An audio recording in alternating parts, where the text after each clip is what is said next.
தலைமைச் செயலர் கையெழுத்து இல்லாமல் குண்டாஸ் போட முடியாது. உங்களுக்கு தெரியல,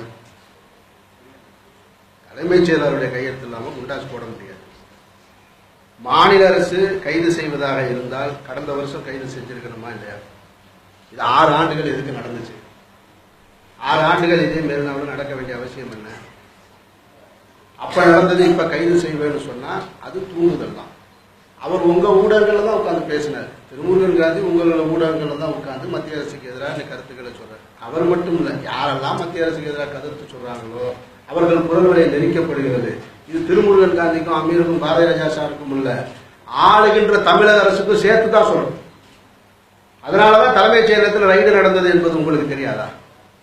நீங்க நல்லா கவனிங்க. மறைந்த முதல்வர் இருக்கும் பொழுது நீட் தேர்வை எதிர்த்தாரா இல்லையா? ஜிஎஸ்டியை எதிர்த்தாரா இல்லையா? உணவு பாதுகாப்பு மசோதாவை எதிர்த்தாரா இல்லையா?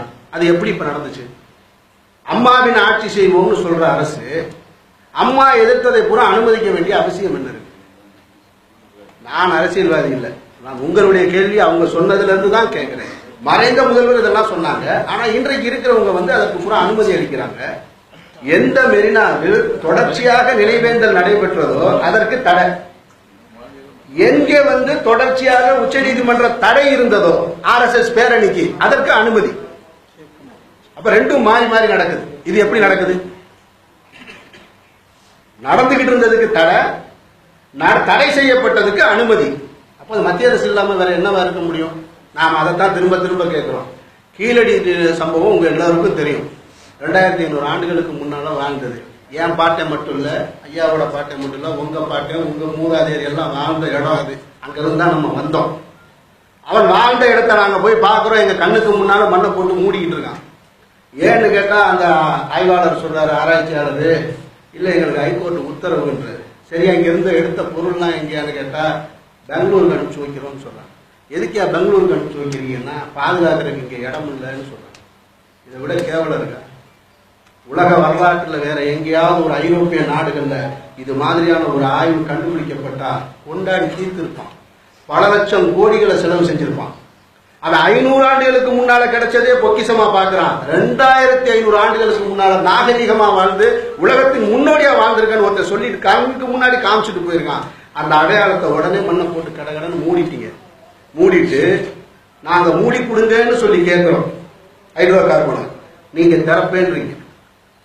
மக்கள் நாங்கெல்லாம் எதை மூடி கொடுன்னு கேட்கிறோமோ அதை திறப்பேன்றீங்க. எதை திறங்கலான்னு சொல்றோமோ அதை மூடுறீங்க. இது உங்களுக்கு தெரியும். மாநில அரசு கைது செய்வதாக இருந்தால் அப்படி கைது செஞ்சிருக்கவே முடியாது. இது நீங்க தெரிஞ்சுக்கிட்டே கேட்கறீங்க, நாங்களும் தெரிஞ்சுக்கிட்டு தான் பதில் சொல்றோம்.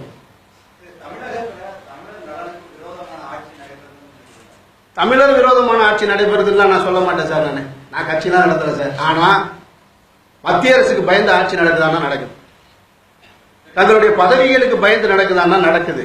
ரைடுக்கு பயந்து நடக்குதானா நடக்குது. அதுல யாருமே மாற்று கருத்து சொல்ல முடியாது. தலைமை செயலாளரும் பிஜேபியோட கட்டுப்பாட்டில் தான் செயல்படுறாங்களா? நீங்க நான் தான் திரும்ப திரும்ப சொல்றேன். நீங்க என்ன அமீரையோ நீங்க பாரதி ராஜா சாரையோ இது போல ஒரு கேள்வியை கேட்டு அமீர் இப்படி சொன்னாருன்னு எங்களை குற்றவாளி ஆக்குறதை விட நாம எல்லாம் குற்றவாளியா வாழ்ந்துகிட்டு இருக்கோம்னு சொல்றதுக்கு தான் நான் இந்த சந்திப்புலயே வந்திருக்கேன். நாம அத்தனை பேரும் குற்றவாளியா தான் வாழ்ந்துகிட்டு இருக்கோம். நடந்துகிட்டு இருக்க அக்கிரமங்களை எல்லாரும் பார்த்துட்டு இருக்கோம். நான் ஒரே ஒரு விஷயத்தை உங்ககிட்ட கேட்கிறேன். இதே பத்திரிகை ஊடகங்கள் கடந்த நவம்பர் மாதம் மறைந்த முதல்வர் ஆஸ்பத்திரியில் இருந்தாங்க. அவங்க ஆஸ்பத்திரியில் இல்லை, நலமோட இல்லை, அவர்கள் பேச்சு மூச்சு இல்லாம இருக்காங்கன்னு சொல்லி இதே எல்லாரும் பேசணும். அப்பவும் ஒருத்தவங்க சொன்னாங்க அவங்க நல்லா இருக்காங்க, யாராவது தப்பா பேசுனீங்கன்னா அவங்க மேல வழக்கு தொடுவோம், யாராவது பேஸ்புக்ல கருத்து போட்டா வழக்கு தொடுவோம். ட்விட்டர்ல பேஸ்புக்ல நீங்க கருத்து போட்டான் இல்லையா, அவன் மேல வழக்கு போட்டீங்க இல்லையா, அவன் சொன்னதானே உண்மை. உண்மை என்ன நடந்தது? அவன் சொன்னதானே உண்மை. திருப்பி நாங்க எங்க முதல்வர் உயிரோட பார்க்கல. ஆனா நீங்க திருப்பி திருப்பி திருப்பி எவன் கேள்வி கேட்கிறானோ பூரா குற்றவாளி ஆகிக்கிட்டு உங்களுக்கு தெரியும், எனக்கும் தெரியும், எல்லாம் தெரிஞ்சு நீங்க பேசாம இருக்கீங்க. நாங்க வேற வழி இல்லாம இந்த சமூகம், இந்த தமிழ் சமூகம் எங்களுக்கு அடையாளம் கொடுத்துருச்சு. நாங்க இந்த தமிழ் சமூகத்துல பிறகு தொலைச்சிட்டோமேன்னு உங்கள்கிட்ட கத்திக்கிட்டே இருக்கோம் ஒவ்வொரு முறையும். இது என்னோட பிரச்சனையா நான் பேசுறேன், நம்ம பிரச்சனை பேசுறேன்றதை நீங்க உணர மாட்டேன்றீங்க. நீங்க கேளுங்க, நீங்க கேட்க மாட்டேன்றீங்க. ஏன் குண்டாஸ் போட்டீங்கன்னு கேளுங்க. ஒரு ஊடகம் விவாதத்தை கூட்டுவாங்க காவல்துறை உயர் அதிகாரிய, இன்னைக்கு கூட்டிட்டு வந்து ஒரு விவாதம் நடத்துங்கண்ணே, குண்டாஸ் ஏன் போட்டீங்கன்னு சொல்லி. ஆனா நீங்க காவல்துறை அதிகாரியை கூப்பிட மாட்டீங்க. எவராவது ஒரு ரிட்டையர்டு காவல்துறை அதிகாரி வருவார், அவர் வந்து பேசுவார். யார் வழக்கு போட்டாங்களோ அவங்கள கூப்பிடுங்க, என்ன செஞ்சாருன்னு கேளுங்க, எதுக்கு குண்டாஸ் பாஞ்சுன்னு கேளுங்க. இல்ல நீங்க என்ன பண்ணுவீங்கன்னா நடுநிலையாளர், கல்வியாளர், ஆதரவாளர் ஒரு 4 பேரை கூட்டிட்டு வந்து இவங்க பேசுவாங்க இந்த கருத்தை. சம்பந்தப்பட்டவங்கள்ட்ட நீங்க கேட்கணும். அப்படி நடத்தாதானே என்னுடைய மக்களுக்கு தெரியும். ஒரு காவல்துறை உயரதிகாரி இன்றைக்கு வந்து விளக்கம் சொன்னா தானே தெரியும் என்ன நடந்திருக்குன்னு சொல்லி. எப்பயுமே என்னங்க பெருமையான செய்தித்தாளை ஊடகத்தையும் பார்த்தே தெரிஞ்சு நேற்றைக்கு ஒரு பிரச்சனைங்க, அதுக்கு ஒரு நிறைய அளவு ஒரு தீர்வு சொல்லிட்டாருங்க. இன்னைக்கு ஒரு பிரச்சனைங்க. நான் எதைத்தாங்க ஃபாலோ பண்றது? நான் எதை பின்பற்றுறது? நான் காலையில் எந்திரிச்சு யார் என்ன உண்மையாளர் நான் தெரிஞ்சுக்கிறது சொல்லுங்க. எல்லா டிவியும் ஒரு அரசியல் கட்சிகளுக்கு ஆதரவா இருக்கு. நான் ஏற்கனவே பதிவு பண்ணியிருக்கேன்.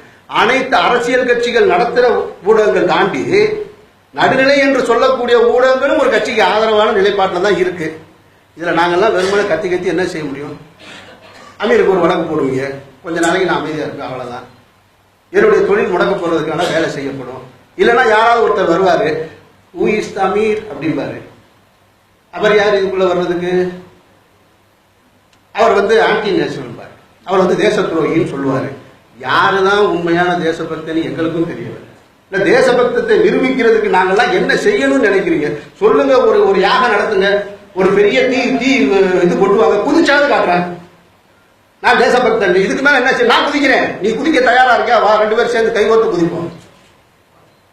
அதனால தயவு செஞ்சு நாங்க உங்களை அன்பா கேட்டுக்கிறது, இந்த பத்திரிகையாளர் சந்திப்பு என்பது, ஏன்னா எங்களை தவிர யாரும் உங்ககிட்ட உரிமையோட கேட்கவும் முடியாது, உண்மையா பேசவும் முடியாது.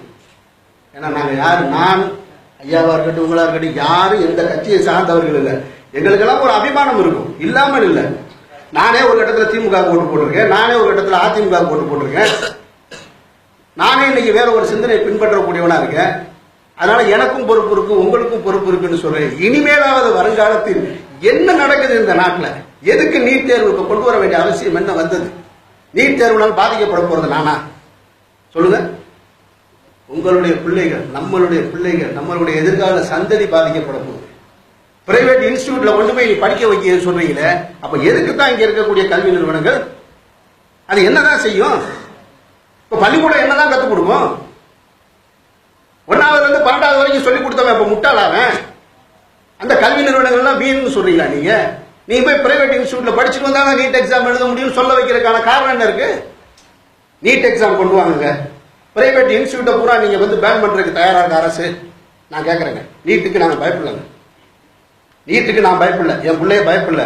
நான் ஒரே ஒரு கேள்வி கேட்கிறேன், நீ நீட் எக்ஸாமே வைப்பா, நீட் எக்ஸாமை எழுதி பாஸ் பண்றதுக்கு நிச்சயம் வருவான், என் புள்ள வருவான், இல்லைன்னா என் பேரன் வருவான். நீ பிரைவேட் இன்ஸ்டிடியூஷன் பூரா மூடுவாங்க. மூடிட்டு அப்ப படிக்கிற பள்ளிக்கூடத்திலேயே அந்த கல்வியை சொல்லி தர முடியும், அந்த தேர்வை எழுத முடியும் ஒரு கட்டாயத்தை கொண்டு வாங்க. இதை நீங்க கேட்கலாங்க, ஏன் கேட்க மாட்டேங்கிறீங்க? இது எல்லாமே இது வந்து திருமுருகன் காந்தியுடைய பிரச்சனை இல்லை, தமிழக மக்களுக்கு தொடுக்கப்படுற அநீதியின் ஒட்டுமொத்த குரலாக தான் இதை நீங்க பார்க்கணும்.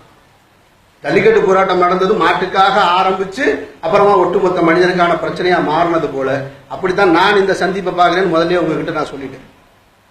எனக்கும் இருக்கு, உங்களுக்கு இருக்கு. நான் சத்தியமா உங்களை குறை சொல்றதுக்காகவோ உங்களை கேள்வி கேட்கறதுக்காக வரல. நீங்களும் நானும் சேர்ந்து கேட்கணும்ன்றதை மட்டும் நினைவுபடுத்துறதுக்காக வந்திருக்கேன். அது என்னுடைய கடமையா நான் நினைக்கிறேன். நீங்க என்ன வேணாலும் சொல்லலாம், என்ன வேணாலும் விமர்சனம் பண்ணலாம். நான் கேட்பது போல உங்களுக்கு உரிமை இருக்கு. ஆனா நமக்கு எல்லாருக்கும் பொறுப்பு இருக்கு. அதை மட்டும் உணர்ந்தவர்களாக நம்ம இந்த இடத்துல இருந்து போனா நல்லா இருக்கும்னு நான் நினைக்கிறேன்.